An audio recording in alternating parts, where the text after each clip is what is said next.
빌립보서 오늘 3장 1절부터 11절까지 말씀을 통해서 성화, 은혜와 믿음과의 관계에 대해서 우리가 한번 살펴보려고 합니다. 벌써 저희가 빌립보서를 이제 시작을 해서 전반부를 끝냈어요. 4장으로 구성되어져 있는 빌립보서인데 1, 2장을 살펴봤고 이제 3장, 4장을 앞으로 살펴보게 될 텐데 우리가 이제 잊어버릴 수 있기 때문에 제가 다시 한번 기억을 더듬는 차원에서 빌립보서 전체의 핵심적인 주제는 이미 받은 구원 그리고 이루어가는 구원이라고 하는 이 두 가지가 이 말씀 안에 절묘하게 같이 연결되어져 있다라고 하는 것이 이미 예수 그리스도께 십자가 위에서 이루신 그 구원하심을 통해서 칭의의 은혜가 우리 가운데 임하였고 이제는 그 칭의의 은혜 가운데서 이루어가는 구원이 또 우리의 삶 속에 성화라고 하는 이름으로 우리에게 또 익숙하게 있는 주제이죠. 그러니까 결국 이 칭의의 은혜가 있음으로 말미암아 기쁨이 있고 또 이제는 그 은혜 가운데서 우리의 구원을 날마다 이루어가는 그 기쁨이야말로 이 세상이 그 무엇으로도 줄 수 없는 참된 기쁨이다. 그런 차원에서 이제 빌립보서는 진정한 기쁨, 기쁨의 서신이라고 우리가 부를 수 있는 것이죠. 그래서 3장 1절에 이제 처음 시작을 보게 되면 끝으로라고 하는 이런 말이 첫 문장으로 나오고 있어요. 그러니까 이 말은 이제 내가 이 편지를 마무리 짓겠다 이런 말이 아니라 우리 말로 치면 주목, 다시 좀 집중해 주세요. 여러분 저를 한번 봐주세요. 이런 표현과 똑같은 끝으로라고 하는 것이 바로 바울이 저를 다시 한번 봐주십시오. 이렇게 하는 차원이라고 하는 것이. 결국 이제 바울은 그가 앞에서부터 강조했던 핵심적인 주제인 성화를 다시금 설명하기 위해서 그들을 끝으로라고 하는 말을 통해서 다시 주목시키고 있는 것이 이 표현이죠. 그래서 우리는 2장을 통해서 이미 쭉 2장 전체를 통해서 이제 바울이 성화의 토대가 되어지고 기초가 되는 예수 그리스도의 십자가의 죽으심 그리고 성육신 그것을 우리는 겸손이라고 하는 부분으로 이미 살펴봤고 이어서 이제 성화라고 하는 한 가지 중요한 측면은 뭐냐 하나님께서 이미 우리 마음 가운데 거룩함에 대한 소원과 열망을 주심으로 말미암아 우리 안에서 행하신다라고 하는 것이 그런 차원에서 우리는 성화에 있어서는 수동적이지만 또 동시에 두렵고 떨림으로 우리의 구원을 이루어가라 했기 때문에 수동적이면서도 능동적으로 우리의 거룩함과 우리의 구원을 이루어가야 되는 것이 성화에 있어서 가장 중요하고도 큰 원리라는 것을 우리는 바울을 통해서 들었습니다. 이제 지난주에는 어떻게 보면은 그 성화되어져 가는 주님을 쫓아가는 삶을 살았던 디모데와 에바브로디도와 그리고 바울의 복음이 실체되어지는 오늘 우리 집사님께서도 정말 우리가 복음을 듣고 아는 것으로만 그치는 것이 아니라 우리의 삶 속에 실체가 되었으면 좋겠다라고 하는 그런 기도를 하나님께 드렸던 것처럼 이제 바울은 복음이 실체로 드러났던 디모데와 에바브로디도와 바울의 모습을 통해서 다시금 빌립보 성도들을 도전하고 있는 그런 내용들을 지난주에 살펴봤고 이제 다시 성화라고 하는 주제로 다시 돌아왔다라는 것을 끝으로라고 하는 것으로 표현하면서 끝으로 나의 형제들아 주 안에서 기뻐하라 너희에게 같은 말을 쓰는 것이 내게는 수고로움이 없고 너희에게는 안전하니라. 바울의 고백처럼 우리의 구원의 아주 중요한 국면이고 우리 인생 전체를 통해서 이루어가는 구원인 성화에 대해서 사실 우리는 잘 알아야 돼요. 그러니까 바울은 그렇기 때문에 이 부분을 끊임없이 설명해주고 다시금 가르쳐주는 것이 반복적인 것 같지만 그 수고로움이 전혀 없다. 그리고 그렇게 너희들에게 이루어가는 구원의 성화에 대한 가르침을 제대로 가르쳐야지만 너희들의 믿음이 흔들림이 없고 안전해질 수 있다라고 하는 것을 지금 설명하고 있는 것이죠. 그래서 결국 우리는 성화에 대한 어떤 이해와 지식을 알 뿐만이 아니라 자신의 성화, 그죠? 자신의 거룩함과 거룩한 삶을 열망해야 돼요. 그리고 이미 얻은 구원으로서의 칭의의 은혜에 기초한 이루어가는 구원인 성화되어져가는 우리의 삶의 실체적인 증거가 있어야 된다. 그런데 바울은 당시에 자기 의의를 신뢰하는 무리들이 있었어요.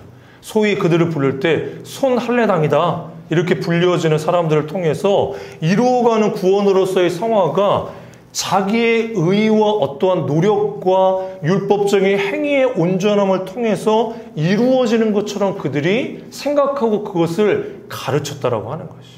종교적인 그리고 율법주의적인 그런 모습을 통해서 마치 성화를 내가 이루어낼 수 있는 것처럼, 내가 이루어 가야 되는 것처럼 생각하고 그것을 가르치는 그런 무리들이 있다. 그렇게 이야기하고 있는 것이.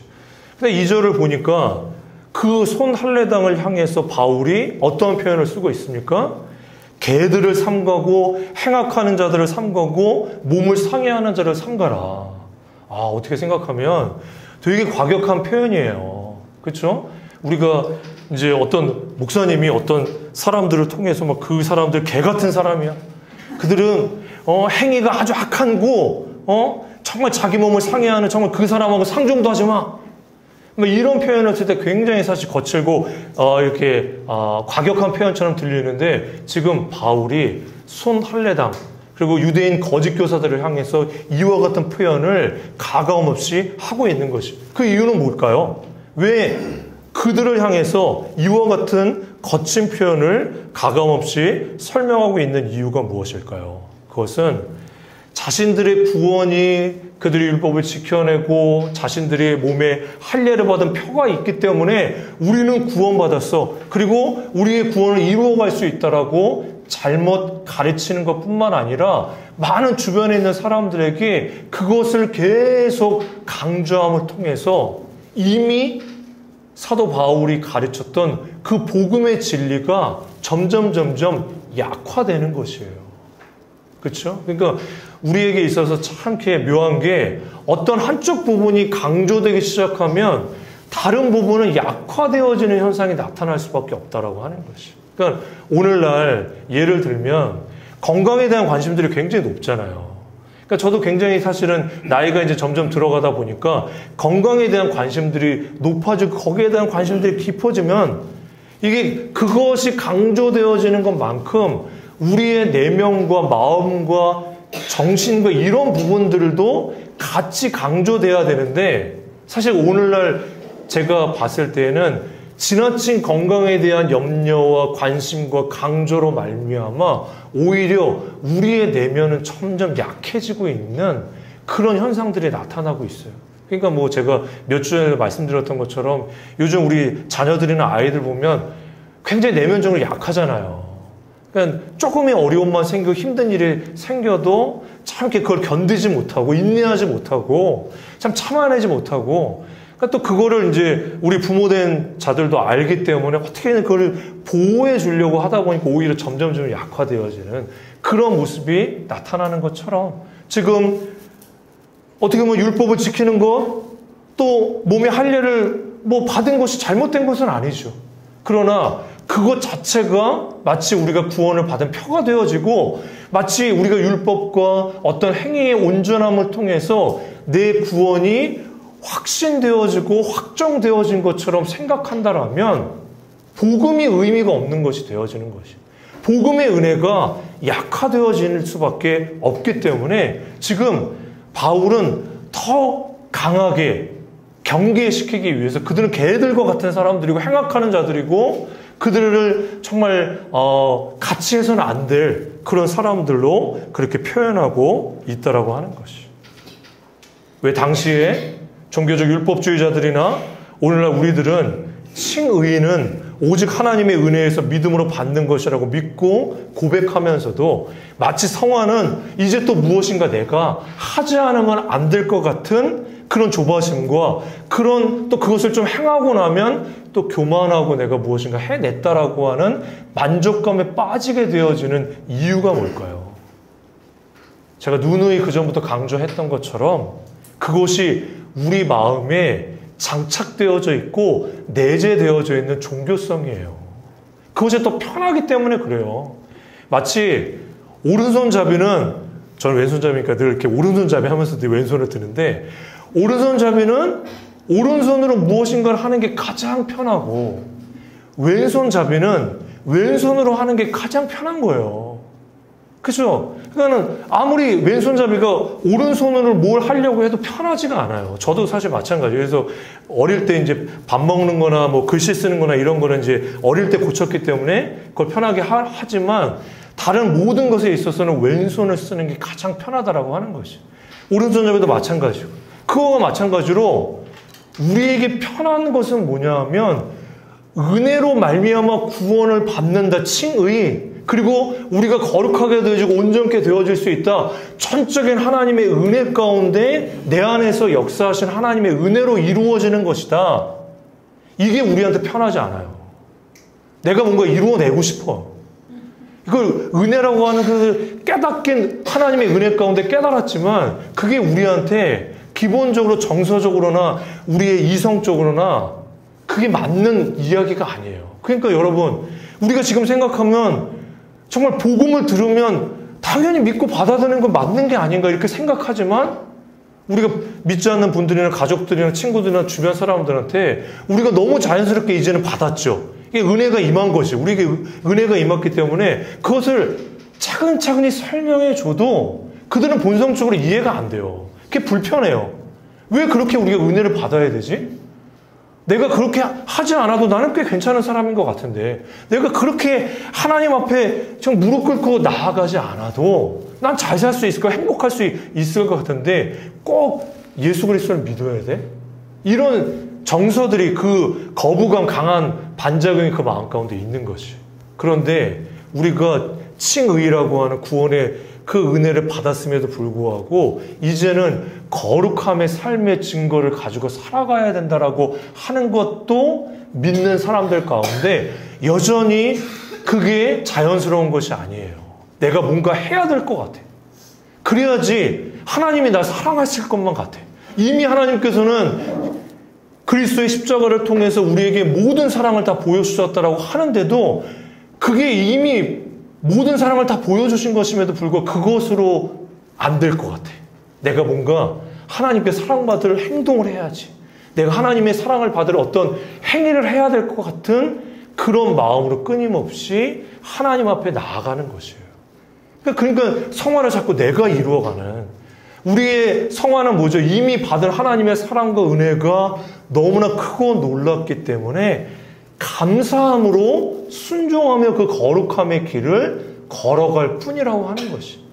더 많은 하나님의 사랑을 받기 위해서 행하는 것도 아니고 우리가 받은 그 하나님의 사랑이 부족하기 때문에 내가 무엇인가 행함을 통해서 얻어내기 위해서 하는 것이 아님에도 불구하고 여전히 바울 당시에나 지금도 변함없이 정말 우리에게 있어서는 복음의 은혜보다는 행위의 어떠함을 통해서 하나님의 사랑을 받아내고 싶고 또 우리의 구원이 더 확정적이고 확실한 것으로 여겨지기를 원하는 마음이 우리 가운데 있다라고 하는 것이. 결국 이것이 우리로 하여금 결국 하나님의 은혜의 복음을 점점 놓치게 만드는 것이고 복음의 은혜가 없이도 나는 잘 살 수 있다라고 하는 그런 착각 가운데 신앙생활을 하도록 만드는 것이에요. 그래서 오늘은 다시 한번 복음의 은혜와 우리의 믿음과의 관계가 어떤 관계를 가지고 있는지를 한번 초점을 두고 살펴보도록 하겠습니다. 3장 4절부터 6절의 말씀을 우리가 다시 한번 보면은 한번 3장 4절부터 6절의 말씀을 우리 자매님들이 같이 한번 읽어봐 주셨으면 좋겠습니다. 자매님들 성경 한번 찾아보실 수 있으면 3장 4절부터 6절의 말씀 한번 읽겠습니다. 시작. 그러나 나도 육체를 신뢰할 만하며 만일 누구든지 다른 이가 육체를 신뢰할 것이 있는 줄로 생각하면 나는 더욱 그러하리니 나는 8일 만에 할례를 받고 이스라엘 족속이요 베냐민 지파요 히브리인 중에 히브리인이요 율법으로는 바리새인이요 열심으로는 교회를 박해하고 율법의 의로는 흠이 없는 자라. 아멘. 그렇죠. 바울은 자신이 복음의 은혜를 알기 전에 어떻게 스스로를 자랑했는지 그리고 자신의 자랑거리들을 먼저 나열하고 있어요.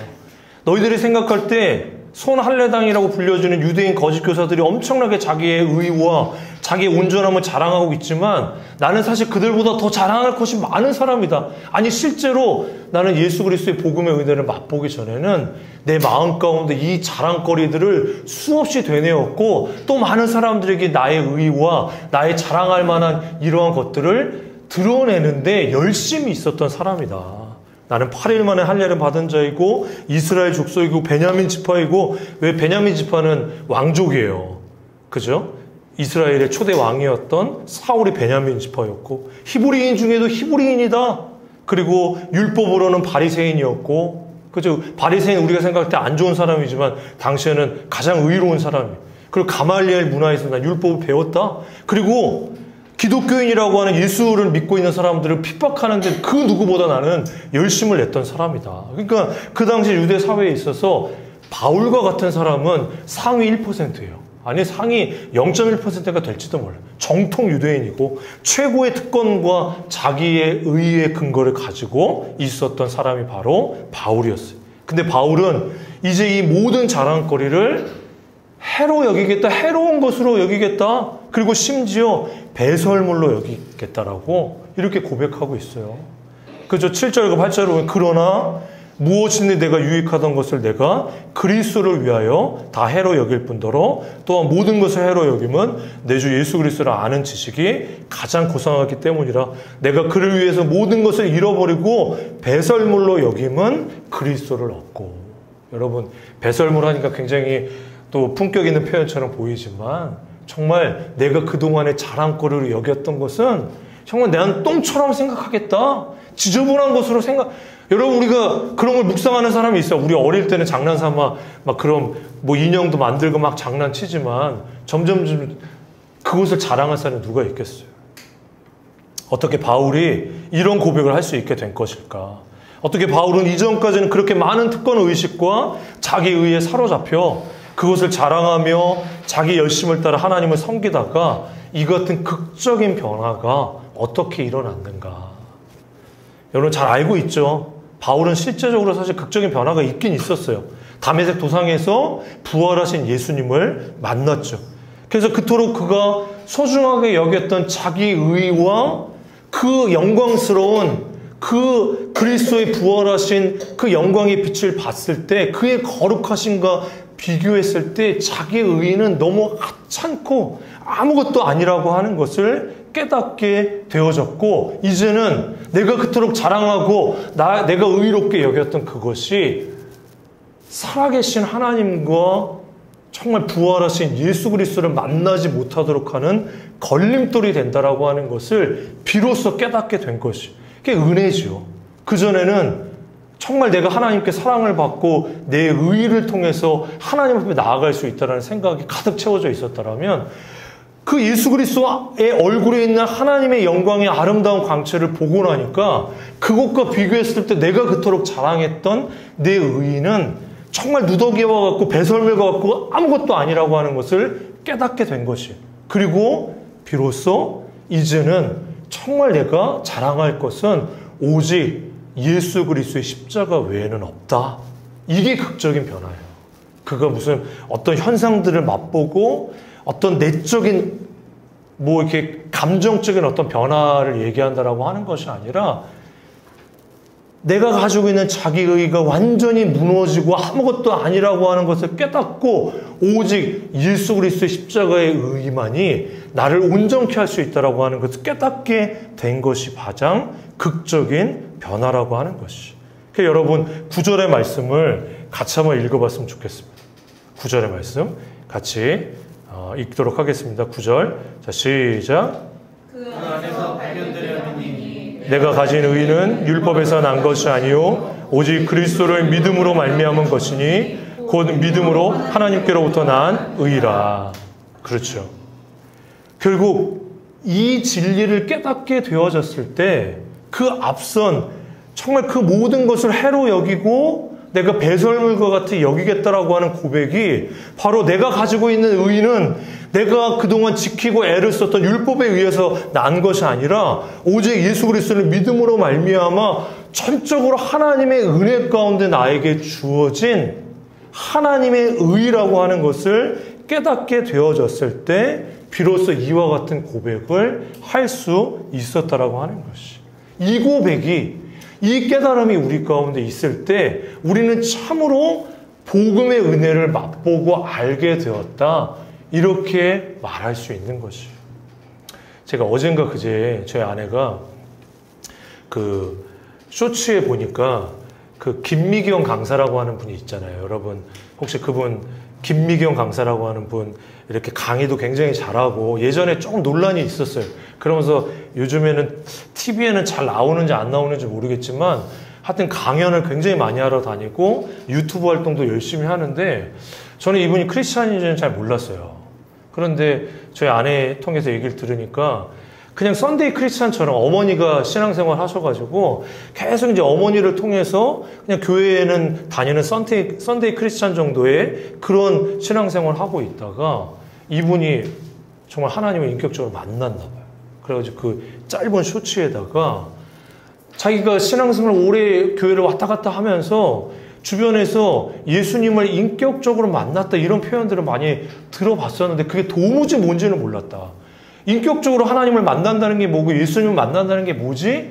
늘 잘 몰랐었는데 이런 것이 아닐까 비로소 깨닫게 되었다라고 하는 그 깨달음을 확실히 이제 강사분이라서 그런지 굉장히 표현을 잘 하셔가지고 여러분 나중에 한번 제가 링크해 드릴 테니까 그 표현을 하셨어요. 제가 그 짧은 영상을 보면서 이분이 정말 예수 그리스도를 인격적으로 만나신 것 같다, 이런 깨달음이 있더라고요. 그러니까 결국 우리가 교회를 계속 우리가 다니고 하나님의 은혜를 한번 맛보고 그 은혜 가운데 있다라고 하는 것이 우리가 참으로 하나님을 믿고 아는 것이 아니라 정말 예수 그리스도를 인격적으로 만나는 그런 시간이 있어야 되는데 그 예수 그리스도 인격적으로 만나게 된 자의 고백은 바로 이와 같은 고백을 할 수밖에 없다라고 하는 것이에요.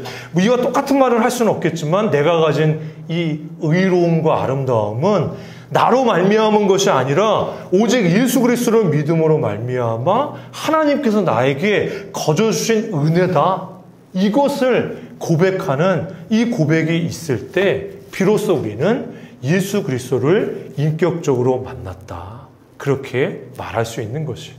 그럼 이와 같은 고백은 바울만 하겠습니까? 사실 그렇지 않죠.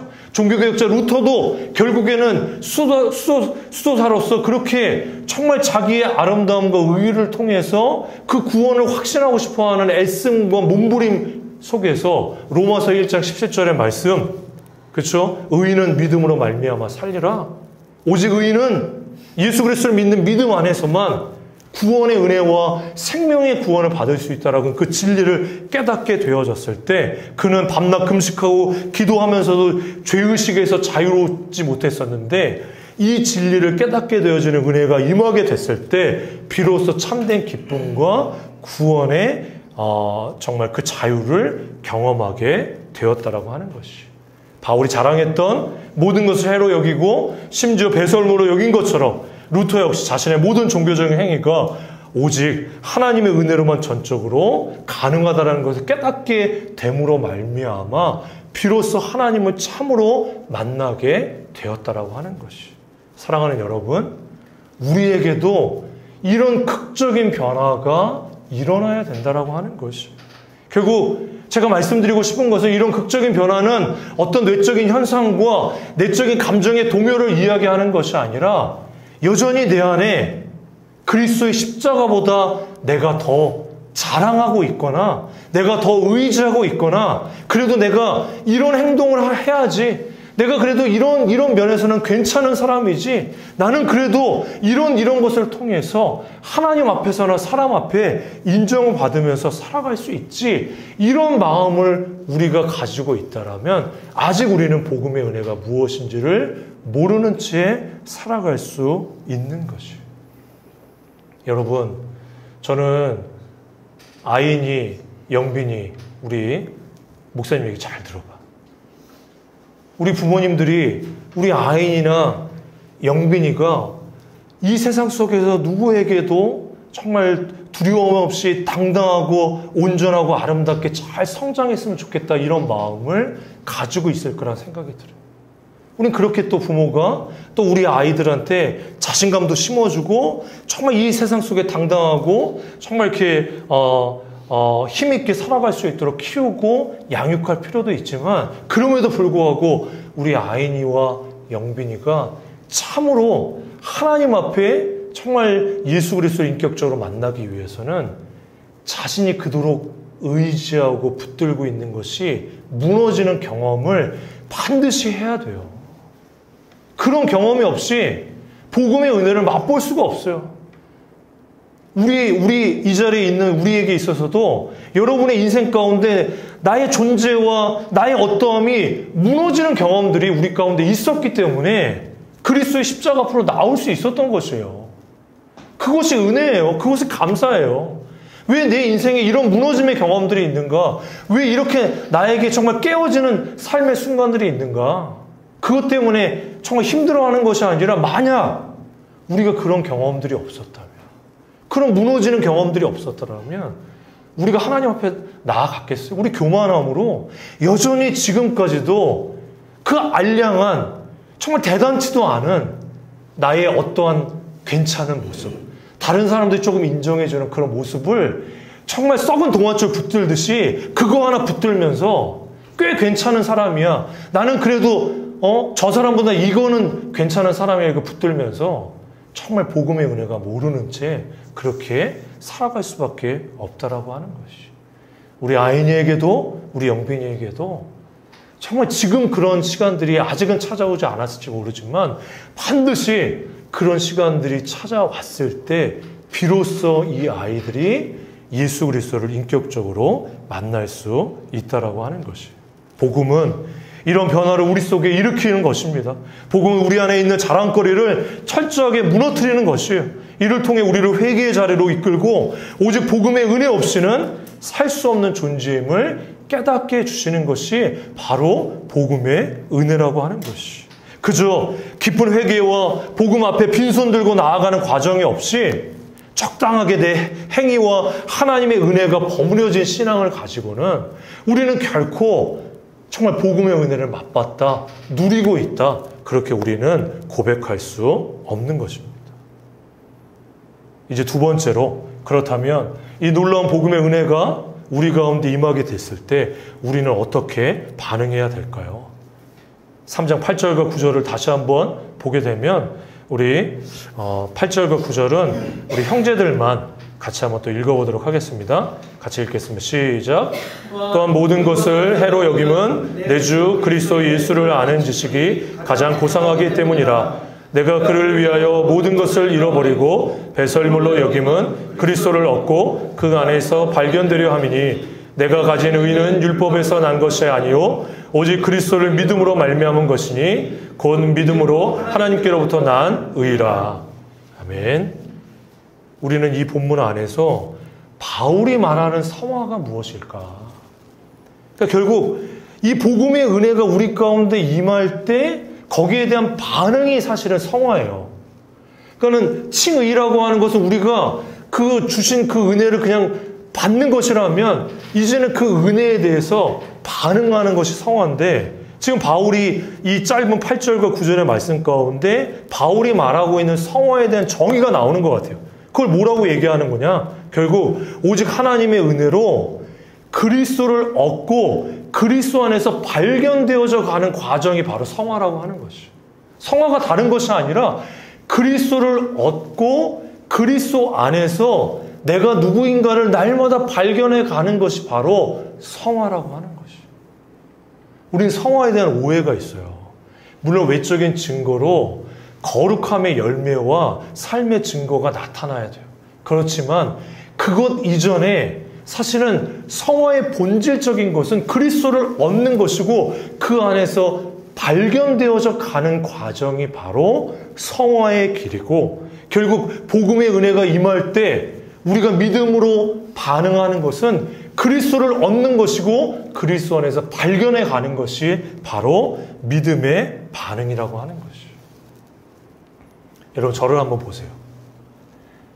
은혜라고 하는 거 제가 한번 설명드린 적이 있지만 은혜를 그냥 쉽게 표현한다라면 받을 자격이 없는 자에게 거저 주시는 것이 은혜예요. 근데 받을 자격이 없는 우리가 거저 받은 것이 은혜예요.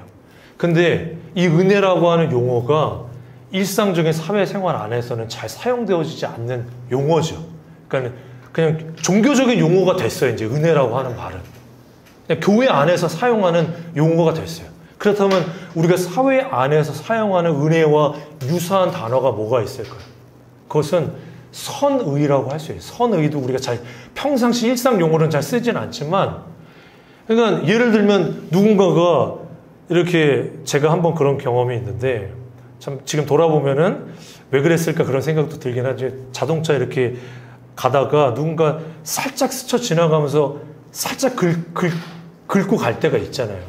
그럴 때 그냥 이걸 막 보험 처리하거나 막 돈을 받고 막 이런 복잡한 과정을 거치지 않고, 에이, 그냥 가세요. 제 차도 지금 뭐 아주 새 차도 아니고 조금 게 긁혀져 있고 뭐 이렇게 해서 그냥 괜찮습니다. 뭐 다른 데도 긁힌 데가 많이 있으니까 여기 좀 더 긁힌다고 하면 큰일 나는 거 아닙니다. 그냥 선의를 베풀면서 그 사람에게 아무것도 요구하지 않고 그냥 가십시오. 이런 게 선이라고 할 수 있는 거예요. 선한 의도를 가지고 그 사람에게 뭔가를 베풀어줘. 호의라고도 하는 거, 호의. 그러니까 어떤 사람에 대해서 호의를 갖는 것. 그 사람이 뭐 나한테 뭔가를 준 것도 없고 뭐 잘해준 것도 없고 그렇지만 왠지 그 사람에게 좀 호의를 베풀고 싶어지는 그런 사람들이 있잖아요. 그래서 내가 아무 조건 없이 그냥 그 대가 없이 그냥 그 사람에게 호의를 베푸는 것. 뭐 이런 단어들이 은혜라고 하는 단어하고 좀 이렇게 유사한 단어가 되어질 수 있고, 또 환대를 이렇게 베풀어주는 그런 단어가 사실 은혜라고 하는 단어와 이렇게 맞닿을 수 있는 것 같아요. 근데 선의, 호의, 환대하다라고 하는 이 말 속에는 상대방에게 이런 선의를 베풀거나 호의를 베풀거나 환대할 아무런 자격이나 어떤 조건 뭐 이런 것들이 없을지라도 그냥 그것을 조건 없이 해준다라고 하는 의미를 가지고 있어요. 하나님의 은혜라고 하는 것이 바로 하나님께서 죄인된 우리를 향해 선의와 호의와 환대를 베푸실 때 아무런 이유와 조건이 없이 베푸시는 것이. 그런데 사실 우리는 엄밀하게 생각하면 하나님의 진노를 받아야 돼요. 왜냐하면 우리는 하나님을 반역했고 하나님이 원하지 않는 것들을 끊임없이 행하고 있고 하나님께 사랑을 받을 만한 아무런 행동과 모습을 보이지 않았음에도 불구하고 하나님께서 당장 불의 진노를 내려도 부족함이 없는 그런 상태에 있었는데 하나님께서 우리에게 아무런 자격과 조건도 없이 호의를 베풀어 주신 것이, 그것이 바로 하나님의 은혜라고 하는 것이. 그리고 하나님께서 진노를 베풀어야 되는 그 모든 진노를 그의 아들 예수 그리스도께서 대신 담당하신 것이 바로 예수님께 십자가에서 받으신 하나님의 진노라고 하는 것이죠. 우리는 사실 이런 하나님의 은혜에 대해서 보편적으로 어떻게 반응하게 되냐 하면 아마 우리가 지금 살아가는 이 세상도 마찬가지일 것이에요. 우리는 되게 이게 좋은 마음을 가지고 선의를 베풀고 호의를 보여주고 환대를 했는데 그 사람이 그것을 받지 않는 경우들을 우리는 종종 경험하게 돼. 이 사람이 왜 그러지? 왜 나한테 선의를 베풀지? 나중에 뭔가 더 큰 거를 요구하려고 하는 거 아니야? 대부분 사기를 치려고 하는 사람들이 선의를 베풀거나 호의를 베풀거나 환대를 막 해요. 아니면 정말 이단 같은 신천지나 뭐 다른 종교에 있는 사람들이 막 그렇게 다가오는 그런 시대를 우리가 살아가기 때문에 아무 조건도 없이 아무것도 없이 우리에게 선의를 베풀고 호의를 베풀면 의심하게 돼요.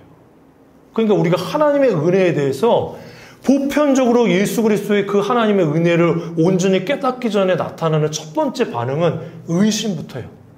이게 정말 가능한 거야? 하나님께서 이렇게까지 날 사랑하실 이유가 없는데? 의심하게 되는 거죠. 보편적으로 복음을 이야기하면. 두 번째 어떤 반응을 보입니까? 이거를 그래 받아야 될 것 같아. 뭔가 이걸 받지 않으면 안 될 것 같은 마음 가운데 받기는 받는데 받자마자 그 마음 가운데 드는 생각은 뭐냐면 빨리 되갚아야지.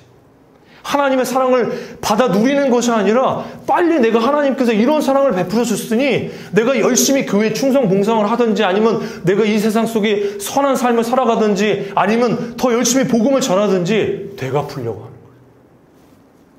이게 우리들의 모습이에요. 누리지를 못해. 하나님의 사랑과 은혜를 누리지 못하고 빨리 갚아야지. 이런 생각을 갖게 되는 것이죠. 마지막으로 보이는 반응은 무엇입니까? 의심도 아니에요. 나는 이와 같이 놀랍고 크신 사랑을 받을 자격이 없는 사람이기 때문에 거절하는 경우도 있어요. 그렇죠? 의심은 아닌데도 나는 이런 것을 받을 자격이 못해. 나는 아직 지금도 정말 이렇게 그 복음을 전하는 사람이 알지 못하는 저는 너무 음란한 삶을 살아가고 있고 너무 말도 안 되는 삶을 살아가고 있는데 나는 하나님께서 그런 은혜를 베풀어 주신다고 해도 나는 정말 그런 받을 자격이 없는 진짜 난 쓰레기 같은 사람이에요. 이거는 하나님의 사랑이 얼마나 크고 놀라운지를 모르기 때문에 잘못된 자기의죠. 그것도 또 하나의 또 다른 잘못된 자기의에 빠져서 나는 받을 자격이 없기 때문에 그것을 받지 않겠습니다. 그렇게 잘못된 반응을 보인다라고 하는 것이죠. 그렇다면 우리는 하나님의 은혜에 대한 마땅하고 올바른 그 믿음의 반응은 무엇이겠습니까? 첫 번째는 무엇이냐 하면 의심이 아니라 신뢰하면 돼요. 하나님은 그렇게 무조건적이고 크신 하나님의 사랑을 보여주시고 변함이 없이 신실하신 하나님이시기 때문에 그 약속의 말씀을 있는 그대로 신뢰하고 받아들이면 된다라고 하는 것이죠. 두 번째 믿음은 어떤 반응으로 나타납니까? 두 번째는 이제는 받은 하나님의 사랑과 은혜를 누리면 돼요. 여러분, 정말 그 사랑에 감사하는 마음으로 누리면 돼요. 뭔가 갚으려고 하지 마세요. 갚을 수 없어요. 저도 처음에는 갚으려고 그랬어요. 그러니까 처음에 이 놀라우신 은혜와 사랑을 받고 나서 정말 이 복음의 참 은혜를 깨닫기 전까지는 열심히 교회에 헌신했어요. 정말 힘이 지나도록 헌신하고 정말 애를 썼어요. 근데 그 헌신 이후에 제 마음 가운데 찾아왔던 것은 공허함이었어요. 갚으려고 하는데 갚을 길이 없어요. 아무리 헌신하고 봉사하고 애를 써도 채워지지 않았어요. 그렇죠? 여러분, 정말 이 하나님의 은혜를 그냥 받아 누리고 기뻐하세요. 마지막으로 믿음으로 반응하는 것은 무엇입니까? 이제 감사하기 때문에 내가 할 수 있는 대로 순종해 나아가시면 돼요. 내가 할 수 없는 것을 어거지로 순종해 나가려고 하지 마시고 내 믿음의 정도, 내 믿음의 분량대로 내가 할 수 있는 그만큼 감사하는 마음을 가지고 순종해 나아가면 돼요. 대신 여러분들이 언제까지 어린아이와 같은 모습으로 그냥 늘 어린아이와 같이 생활하려고 하는 것이 아니라 그 감사가 점점 커지고 이제 영적으로 성숙해 가면서 우리의 순종의 분량과 모습도 점점 어른의 모습으로 자라가야 되는 그런 모습들이 우리 가운데 필요한 것입니다. 이제 말씀을 정리하도록 하겠습니다. 우리는 종종 우리의 행위와 노력으로 우리 스스로의 가치를 증명해내려고 하는 유혹에 빠질 때가 참 많이 있는 것 같아요. 저도 마찬가지입니다. 무엇인가 내가 하는 어떤 행위와 그 모습을 통해서 정말 내 가치를 인정받고 싶어 해요. 교회도 마찬가지예요. 목회자로서 교회의 어떠함을 통해서 자꾸 그것을 인정받고 싶어 하고 그것을 증명해내고 싶어 하는 유혹이 제 내면 깊은 곳에 끊임없이 불끈불끈 일어날 때가 참 많이 있습니다. 그러나 기억해야 됩니다. 우리의 진정한 가치는 우리가 무엇을 했는가에 있는 것이 아니라 그리스도께서 우리를 위해 무엇을 하셨는가를 내가 믿고 있느냐. 그 믿음으로 그리스도를 얻고 그분 안에서 나를 끊임없이 발견해 나가는 것이 나의 진정한 가치라고 하는 것이죠. 그러므로 우리는 날마다 다시 복음 앞에 나아갈 수밖에 없는 것이죠. 그리고 우리를 향한 그의 선의와 호의 그리고 환대함을 받아 누림으로 하나님의 은혜를 날마다 풍성하게 우리의 마음 가운데 채워가는 것. 그 누림 가운데 정말 하나님을 더 깊이 신뢰하고 감사함 속에서 순종함으로 우리의 삶이 더 온전하고 우리의 삶을 통해 거룩함이라고 하는 정말 하나님의 영광의 아름다움의 외적인 증거를 드러내는 것이 바로 성화의 삶이고 성화의 길이 되어지는 것입니다. 우리 모두가 정말 이런 삶을 삶 가운데로 나아갈 수 있는 이번 한 주간이 되시기를 주의 이름으로 부탁을 드립니다.